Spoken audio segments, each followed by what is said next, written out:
Today we're going to talk about client-server era. In client-server computing, desktop or laptop computers are called clients, are network-to-server computers that provide the clients with services and capabilities. Here, the user is the point of entry, whereas the server typically processes and stores shared data, serves up web pages, or manages network activities. It has two types: one, two-tiered, two, multi-tiered. In two-tiered client-server architecture, a client computer is networked to server with processing splitting between the two.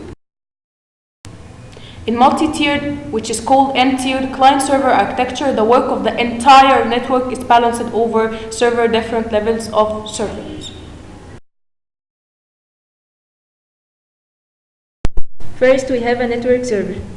They help in simplifying different tasks for system administrators, as they act as a central storage place of data and other applications, which is shared by users in network server.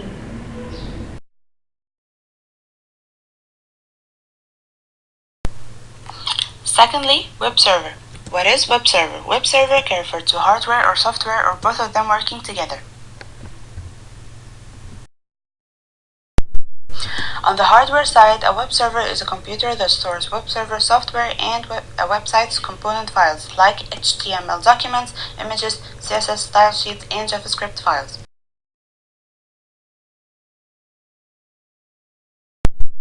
On the software side, a web server includes several parts that control how web users access hosted files. At minimum, an HTTP server. An HTTP server is a piece of software that understands URLs and HTTP. It can be accessed through the domain names like Mozilla.org of websites it stores, and delivers their content to the end user's device.